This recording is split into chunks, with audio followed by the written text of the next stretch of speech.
Hello students, welcome back.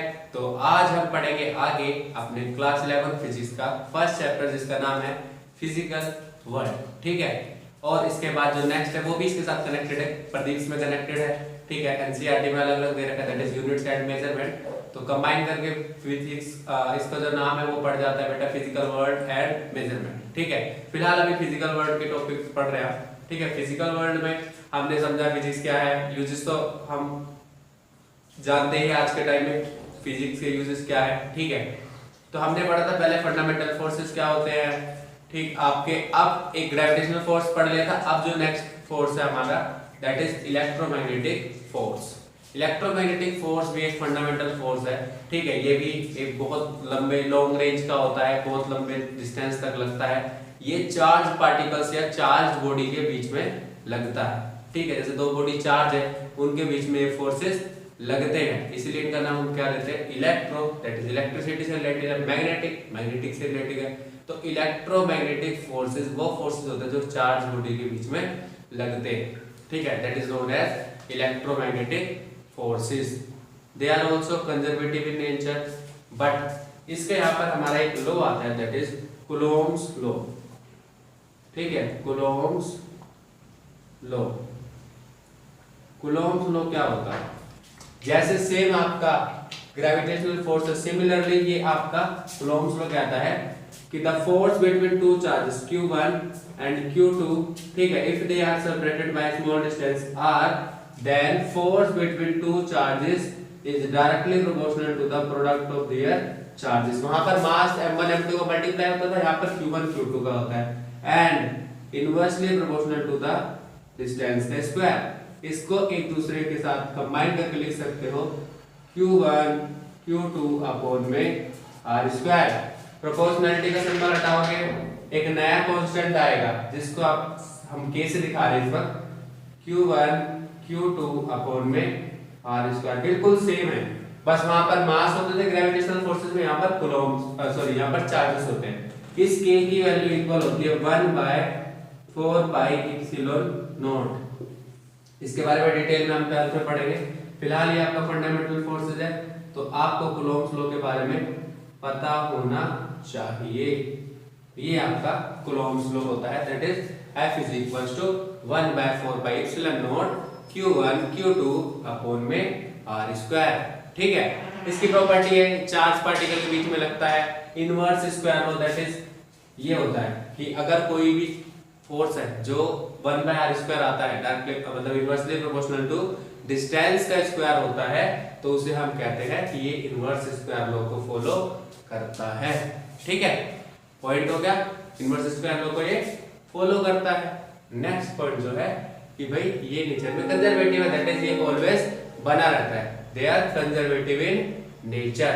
Now next point is they are also long range एवोडर, but इनकी रेंज इतनी ज्यादा नहीं होती जितनी की ग्रेविटेशनल फोर्स की रेंज होती है, but they are stronger than gravitational force. ये ग्रेविटेशनल फोर्स के कंपैरिजन में स्ट्रॉन्ग होते हैं। ठीक है, तो ये यहाँ पर इसकी कुछ प्रॉपर्टी थी, कंजर्वेटिव होते हैं। ये प्रॉपर्टी जस्ट आपको थोड़ी बहुत दिमाग में रखनी पड़ेगी बेटा, क्योंकि ये फंडामेंटल फोर्सेज है, तो इनके बारे में आपको पता होना चाहिए, कोई भी आपसे पूछ सकता है। ठीक है, और इसके एप्लीकेशंस भी बहुत सारे हैं। ठीक, बट वो हमें अभी हमें ध्यान नहीं देना, बस मेन था हमारा फोर्स क्या होता है और उसकी प्रॉपर्टीज क्या क्या है।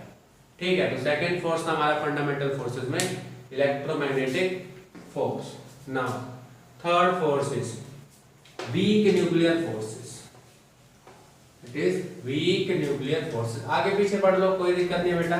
किसी को डाउट हो कि सर हमारी बुक में तो पहले दे रखा है, आप बाद में पढ़ा रहे हो, इससे कोई मतलब नहीं है। ठीक है, टेबल चाहे 3 का पहले याद कर लो चाहे 2 का, तो 3 का टेबल 3 का ही रहेगा, 2 का टेबल 2 का ही रहेगा।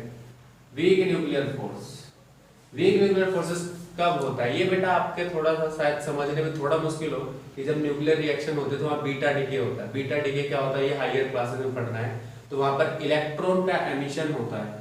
मान लो ये न्यूक्लियस है, यहाँ से इलेक्ट्रॉन निकलते हैं, पढ़ के आए होगे इलेक्ट्रॉन, प्रोटॉन और न्यूट्रॉन। नहीं पढ़ गया तो कोई बात नहीं, केमिस्ट्री में सीख जाओगे कि जो न्यूक्लियस, जो एक एटम होता है उसके सेंटर में न्यूक्लियस होता है, जहाँ प्रोटॉन और न्यूट्रॉन होते हैं, उसके आसपास इलेक्ट्रॉन रिवॉल्व करते रहते हैं। ठीक है। सो यहाँ पर क्या होता है, इलेक्ट्रॉन निकलता है, प्लस में न्यूट्रिनो निकलता है, न्यूट्रिनो पार्टिकल निकलता है। इनके बीच में बहुत शॉर्ट टाइम के लिए फोर्स जनरेट होता है। ये बहुत शॉर्ट टाइम के लिए ही बनते हैं, इनका लाइफ टाइम बहुत छोटा होता है, मिली सेकेंड्स में, मे बी शायद उससे भी कम, तो बहुत शॉर्ट टाइम के लिए बनते हैं। इनके बीच में ये वीक न्यूक्लियर फोर्स जनरेट होता है, ठीक है। तो इसकी कोई खास मतलब कैरेक्टरिस्टिक्स नहीं है उतनी ज्यादा, बट ये ग्रेविटेशनल फोर्स से स्ट्रॉन्ग होता है, बट इलेक्ट्रोमैग्नेटिक फोर्सेस से वीक होता है। ग्रेविटेशनल फोर्स से स्ट्रॉन्ग, बट इलेक्ट्रोमैग्नेटिक फोर्सेस से वीक होता है। जस्ट याद रखना है। आपसे पूछे वीक न्यूक्लियर फोर्सेस क्या होता है, तो क्या आंसर दोगे कि भाई न्यूक्लियर रिएक्शंस में बीटा डीके होती है, beta that is alpha beta gamma. यहाँ पर बीटा डीके होती है जिसमें इलेक्ट्रॉन निकलते हैं और न्यूट्रिनो पार्टिकल निकलते हैं, जिनके बीच में शॉर्ट टाइम के लिए फोर्सेस जनरेट होते हैं, जिनको हम क्या बोलते हैं, वीक न्यूक्लियर फोर्सेस, ठीक है। तो ये था हमारा weak nuclear force. Now fourth is strong nuclear forces. Weak और स्ट्रॉन्ग इसलिए नाम दिया गया बेटा, हमारे पास दो तरीके के न्यूक्लियर फोर्स है, अदरवाइज हम इसे सिर्फ न्यूक्लियर फोर्स कहते हैं। स्ट्रॉन्ग न्यूक्लियर फोर्स, ठीक है। What is strong nuclear force? Simple है। स्ट्रॉन्ग न्यूक्लियर फोर्स क्या होता है कि जो आपका न्यूक्लियस है, अब न्यूक्लियस जैसे आपका एटम है, एटम के सेंटर में क्या प्रेजेंट है, न्यूक्लियस, और न्यूक्लियस के अंदर क्या होता है, न्यूट्रॉन प्रोटॉन, न्यूट्रॉन प्रोटॉन। बहुत सारे न्यूट्रॉन हो सकते हैं, बहुत सारे प्रोटॉन हो सकता है एक ही प्रोटॉन हो, एक ही न्यूट्रॉन हो, डिपेंड करता है ना एटॉमिक नंबर पे। एटॉमिक नंबर किसके इक्वल होता है, number of electron equals to number of proton neutral state में। तो किसी का एटॉमिक नंबर अगर 11 है, जैसे सोडियम का एटॉमिक नंबर 11 है, तो उसके पास 11 ही प्रोटॉन होंगे। और अभी हमने पढ़ा कि भाई जो इलेक्ट्रोमैग्नेटिक फोर्सेस होते हैं वो क्या होते हैं कि भाई चार्ज बॉडी पे आते हैं। उनकी कैरेक्टरिस्टिक्स ये भी है कि same charges repel each other, positive positive को रिपेल करता है और नेगेटिव नेगेटिव को रिपेल करता है, बट पॉजिटिव नेगेटिव को अट्रैक्ट करता है। अपोजिट चार्जेस तो अट्रैक्ट करेंगे और सिमिलर चार्जेस क्या करेंगे, रिपेल करेंगे, ठीक है।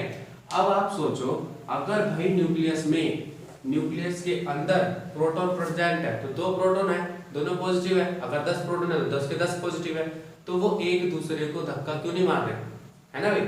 पॉजिटिव, हमारा अभी जो इलेक्ट्रोमैग्नेटिक फोर्सेस पढ़ के आता है वो कहता है पॉजिटिव पॉजिटिव को धक्का मारेगा, ठीक है। फिर ऐसी क्या वजह है कि पॉजिटिव पॉजिटिव एक दूसरे को धक्का नहीं मार रहे, तो वहां पर एक नया फोर्स काम करता है जिसको हम बोलते हैं स्ट्रॉन्ग न्यूक्लियर फोर्स, जो कि इनके इलेक्ट्रोमैग्नेटिक फोर्स से भी ज्यादा स्ट्रॉन्ग और इनको बाइंड करके रखता है, एक दूसरे के साथ जोड़कर। रिपल्सन है, बट काइंड ऑफ क्या है कि इसका फोर्स इतना ज्यादा है, जैसे मान लो कि भाई दो भाई लड़ रहे हैं आपस में, ठीक है, हाँ उन दोनों में तकरार है, रिपल्सन है, बट अपने पापा के आते ही, पेरेंट के आते ही वो चुप हो जाते हैं, ठीक है। यानी कि वहां एक ऐसा फोर्स और है जो उनके रिपल्सन से ज्यादा स्ट्रॉन्ग है। ऐसे यहाँ पर है कि भाई इलेक्ट्रोमैग्नेटिक फोर्स से पॉजिटिव पॉजिटिव एक दूसरे को रिपेल कर रहे हैं, बट वहां एक न्यूक्लियस के अंदर ये काम करता है। सिर्फ इसकी रेंज होती है 10⁻⁻15 मीटर।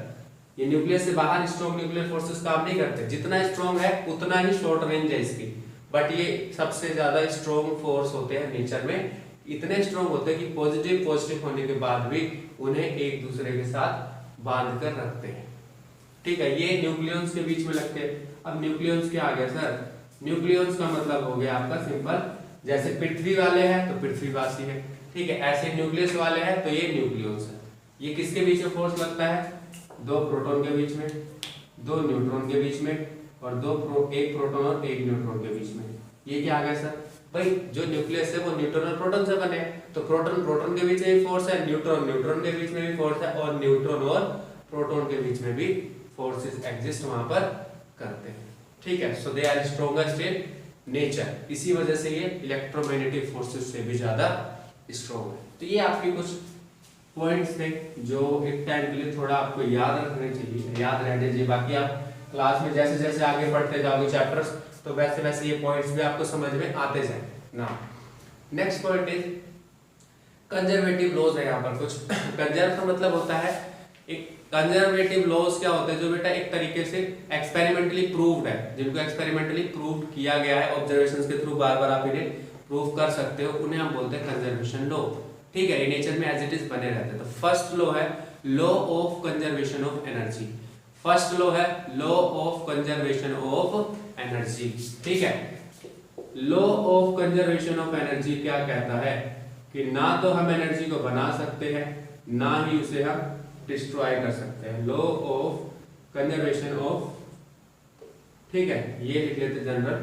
फर्स्ट है law of conservation of energy का, कि एनर्जी को ना तो हम बना सकते हैं, ना ही उसे हम डिस्ट्रॉय कर सकते हैं, सिंपली इसे हम एक फॉर्म से दूसरे फॉर्म में ट्रांसफर कर सकते हैं। ठीक है, जैसे खाना खाते सन से एनर्जी ली, खाने से हमने एनर्जी ले ली, तो वो एक फॉर्म से दूसरे फॉर्म में आ गई। काइनेटिक एनर्जी, पोटेंशियल एनर्जी, कैसे?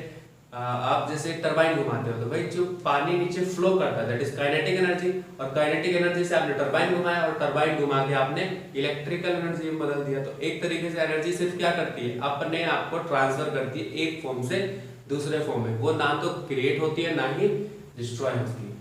तो law of conservation of energy की फुल डेफिनेशन क्या है? Energy can neither be created nor be destroyed but it can be transferred in from one form to another form. Second is law of conservation of mass. Mass can neither be created nor be destroyed, but it can be transferred in the form of energy by the equation E is equals to mc square. That is mass energy relationship. और ये आपने 10th में भी पढ़ा होगा।